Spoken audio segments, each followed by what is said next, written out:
কত টাকা সালামি পেলেন জায়েদ খান, দিতে হলো কত লাখ। জায়েদ খানের এবারের ঈদটা যেন অন্যরকম। মা বাবাকে ছাড়া ঈদটা কষ্টে কাটছে এই অভিনেতার। দুদিন ধরেই ঘুরে ফিরে আসছে মা বাবার নানা স্মৃতি। বাবার লুঙ্গির কোমরে গুজে রাখা ঈদ সালামি কিংবা মায়ের হাতের সেমাই খেয়ে শুরু হওয়া দিনগুলো তাকে স্মৃতিকাতর করছে।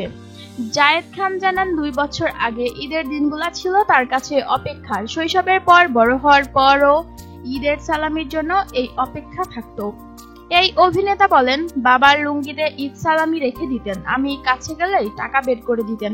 সব সময় বাবা আমাকে সবচেয়ে বেশি সালামি দিতেন। কখনো যদি দেখা যেত মা আগেই বেশি দিয়েছেন, তখন বাবার কাছে বায়না ধরতাম, বাবার কাছ থেকে বেশি সালামি নিতাম। এগুলো মনে পড়েই খুব কষ্ট লাগছে। ঈদের দিন ঘুম থেকে উঠে রেওয়াজ ছিল মায়ের হাতের রান্না করা সেমাই, ফিরনি, জর্দা খাওয়ার। মায়ের সঙ্গে খুবই ক্লোজ ছিলাম সবসময়। মায়ের সঙ্গে ঈদ করা হতো। দেখা যেত ঈদের সালামি নিয়ে মায়ের সঙ্গে খুনসুটি করতাম।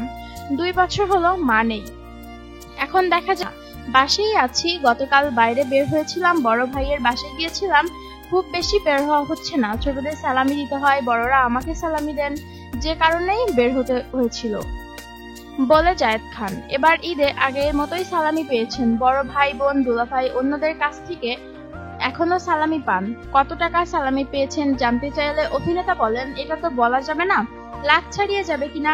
জানতে চাইলে তিনি বলেন, তা তো হবেই, ১ লাখ টাকার অনেক বেশি সালামি পেয়েছি। কত টাকা সালামি দিতে হয়েছে জানতে চাইলে তিনি বলেন, আমার তো ভাতিজা, ভাতিজি, ভাগ্নে, ভাগ্নি সহ অনেক আত্মীয় স্বজন রয়েছে, কিছু ছোট ভাইও রয়েছে, সবাইকে দিতে হয়, লাখ টাকার মতোই সালামি দিতে হয়েছে।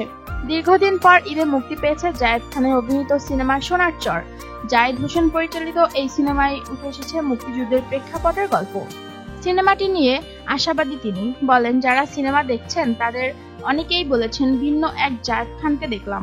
আর অনেকেই বলেছেন যে সিনেমাটি আরো বেশ কিছু সিনেমা হলে দেওয়ার দরকার ছিল। এখানে আমার তো কিছু করার নেই, এটা প্রযোজকেরা দেখবেন। আর বিষয়টা এমন নয় যে মুক্তিযোদ্ধার একটি সিনেমা অনেক সিনেমা হলে পাবে। সিনেমাটি ভালো হলে পরে হল সংখ্যা বাড়বে। এখন দেখা যাক। সিনেমাটিতে অভিনয় করেছেন ওমর সানি, মৌসুমী, সুক্তির-জামান, সেলিম, স্নিগ্ধা, শবনম, পারভীন সহ অনেকে। তাই ঈদের মধ্যে তেমন একটা বাইরে বের হওয়া হয় না।